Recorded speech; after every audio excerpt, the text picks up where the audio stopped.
Halo,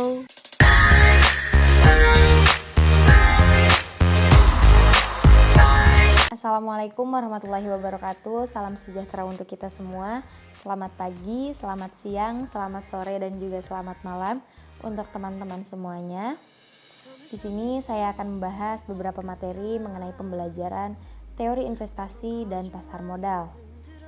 Materi yang akan saya bahas yaitu mengenai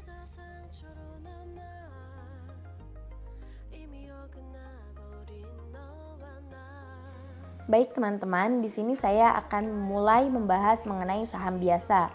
Saham biasa adalah surat berharga komersial dalam bentuk piagam atau sertifikat hak milik yang memberikan pemegangnya bukti atas hak-hak dan kewajiban menyangkut andil kepemilikan dalam hal laba suatu perusahaan tanpa batas.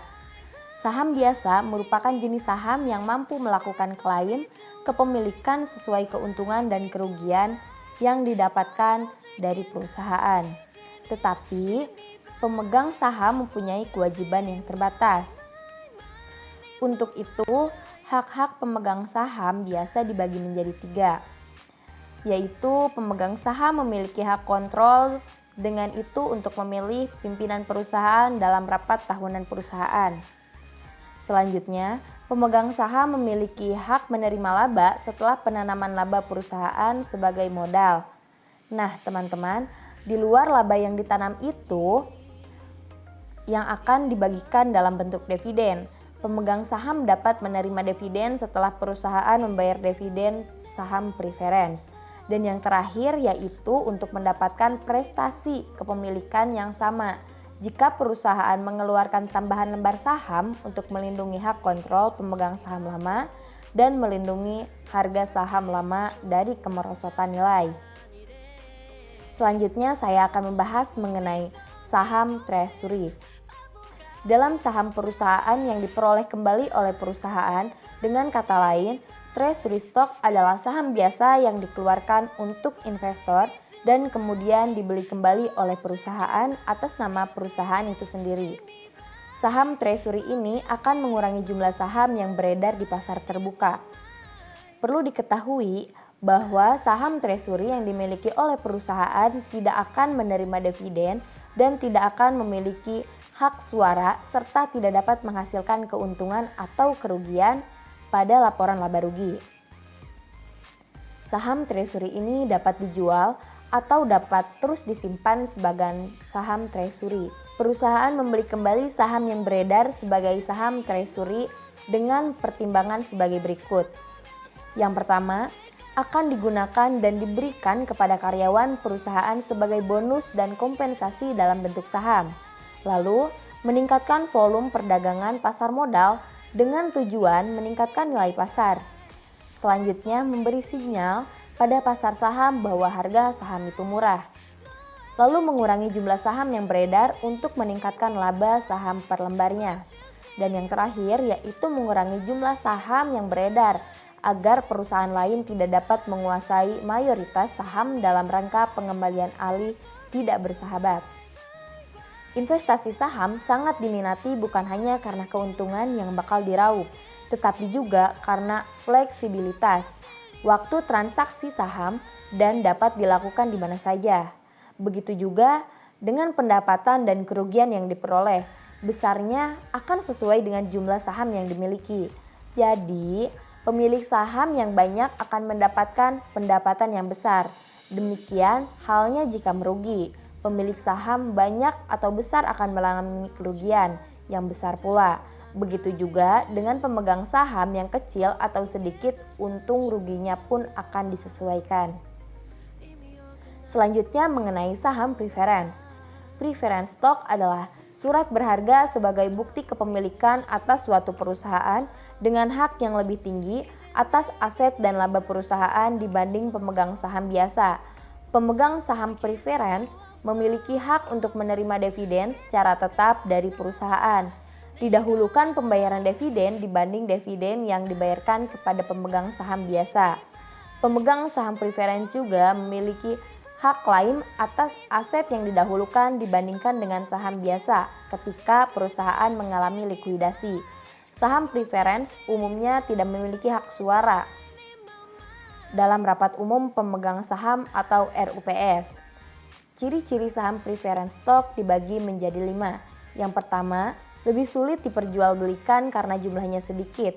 Yang kedua, memiliki dividen yang kumulatif, artinya metode pembayaran dapat dilakukan secara berjalan dan lebih diprioritaskan dibanding dengan saham biasa. Yang ketiga, dapat ditukarkan menjadi saham biasa apabila kesepakatan yang terjadi antara penerbit saham dan pemilik saham. Yang keempat, mendapatkan prioritas atas pembagian dividen dibandingkan dengan saham biasa. Dan yang terakhir, memiliki tingkatan yang lebih variatif dan dapat diterbitkan dengan karakter yang berbeda. Lalu, ada beberapa jenis saham preference. Saham istimewa ini memiliki beberapa jenis sesuai dengan keunggulannya masing-masing. Seperti ini penjelasannya teman-teman. Yang pertama yaitu ada convertible preference share, yaitu jenis saham unik ini dapat diubah jadi saham biasa. Hal itu bisa dilakukan apabila investor yang menjadi pemiliknya menghendaki hal itu. Nilai saham biasa yang sudah diubah itu akan disesuaikan dengan harga per saham yang ditentukan oleh emiten. Namun, perlu diingat, Anda tidak bisa mengubah saham tersebut menjadi saham preference lagi apabila sudah menyepakati perubahan. Yang kedua, yaitu ada kumulatif preference share. Apabila mengharapkan saham preference dengan jadwal yang singkat dan teratur, maka pilihlah saham preference karena kalian akan mendapatkan dividen 3 bulan sekali. Dividen akan dihitung layaknya utang cicilan yang benar-benar harus dibayar secara rutin kepada investor. Dan yang ketiga yaitu ada partisipasi preference share. Jika kita memiliki saham preference jenis ini, maka akan didahulukan untuk mendapatkan dividen. Hal ini berlaku juga ketika emiten mengalami likuidasi atau bangkrut. Pemilik saham preference yang akan mendapatkan keuntungan terlebih dahulu, sehingga pemilik saham preference adalah investor yang paling aman asetnya. Yang keempat yaitu ada cable preference share. Selain dividen, investor saham jenis ini akan mendapatkan keuntungan dari dananya ditarik oleh emiten yang panggilan atau sell. Selanjutnya yaitu adjustable rate preference share. Saham preference ini adalah yang paling bervariasi karena menyesuaikan dengan tolak ukur yang telah ditentukan dan ada batas maksimum serta minimum. Contohnya yaitu SPN atau surat perbendaharaan negara. Selanjutnya saya akan membahas mengenai nilai buku. Pengertian nilai buku saham. Book value atau nilai buku adalah nilai sebuah aset atau kelompok aset yang dikurangi dengan sejumlah penyusutan nilai yang dibebankan selama umur penggunaan aset tersebut. Nilai buku suatu aset dalam periode tertentu bisa berbeda antara satu perusahaan dengan perusahaan lainnya. Hal ini terjadi karena nilai buku suatu aset dipengaruhi oleh metode penyusutan yang digunakan oleh perusahaan tersebut. Cara menghitung book value atau nilai buku. Nilai buku per saham didapatkan dari jumlah modal dibagi jumlah lembar saham yang beredar. Bila saham yang beredar itu terdiri dari saham biasa dan saham prioritas, maka pertama kali harus dihitung dahulu bagian modal yang menjadi milik saham prioritas. Sisa modal yang ada menjadi bagian saham biasa. Nilai buku per lembar saham prioritas adalah bagian modal saham prioritas dibagi dengan jumlah lembar saham prioritas yang beredar. Sementara nilai buku per lembar saham biasa adalah bagian modal saham biasa dibagi dengan jumlah lembar saham biasa yang beredar. Fungsi nilai buku per saham. Nilai buku per saham atau book value per share ini sering digunakan untuk membandingkan nilai pasar per saham perusahaan. Dengan demikian, nilai buku per saham dapat menentukan apakah saham suatu perusahaan telah overvalue atau undervalue. Hal ini dapat membantu para investor untuk mengambil keputusan apabila membeli atau tidak membeli saham tertentu. Selanjutnya yaitu ada nilai pasar saham. Nilai pasar atau market value biasanya digunakan untuk menggambarkan beberapa nilai aset atau perusahaan di pasar keuangan. Hal ini ditentukan bersama oleh pelaku pasar dan digunakan secara bergantian untuk kapitalisasi pasar ketika berhadapan dengan aset dan perusahaan. Bagaimana nilai pasar dinyatakan? Nilai pasar dapat dinyatakan dalam bentuk rasio matematis yang memberikan wawasan manajemen tentang apa yang dipikirkan investor perusahaan tentang organisasi, baik saat ini maupun di masa depan. Yang pertama yaitu ada laba per saham atau EPS. EPS dihitung dengan mengalokasikan sebagian dari keuntungan perusahaan untuk setiap saham individu. Yang kedua, ada nilai buku saham. Hal ini dihitung dengan membagi ekuitas perusahaan dengan jumlah total saham yang beredar. Selanjutnya, nilai pasar per saham. Hal ini dihitung dengan mempertimbangkan market value perusahaan dibagi dengan jumlah total saham yang beredar. Selanjutnya, ada rasio pasar atau buku. Rasio pasar atau buku digunakan untuk membandingkan nilai pasar perusahaan dengan nilai buku. Hal ini dihitung dengan membagi market value per saham dengan nilai buku per saham. Selanjutnya yaitu ada price earning ratio, harga saham saat ini dibagi dengan laba per saham. Dan yang terakhir saya akan membahas mengenai nilai intrinsik. Nilai intrinsik adalah nilai yang ada di dalam suatu yang dapat berdiri sendiri.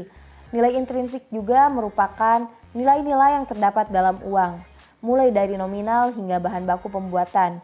Nilai ini tentunya beda-beda pada masing-masing uang yang berlaku, baik yang berada dalam satu negara maupun negara lain. Dalam konteks saham, nilai intrinsik adalah nilai yang sesungguhnya dari suatu saham yang berbeda. Book value atau ekuitas. Nilai intrinsik memperhitungkan aset yang terlihat, ekuitas saham, dan yang tidak terlihat seperti prospek, nama besar perusahaan, dan lain-lain. Karena aset yang tidak terlihat ini sulit untuk dikalkulasi, maka dua orang investor kemungkinan akan menjawab berbeda jika ditanya berapa nilai intrinsik dari suatu saham, tergantung dari sisi mana mereka menghitung nilai intrinsik tersebut. Dengan demikian, nilai intrinsik adalah suatu ukuran yang subjektif dalam dunia saham. Suad Husnan pernah menyatakan bahwa nilai intrinsik menunjukkan present value arus kas yang diterima dari saham tersebut.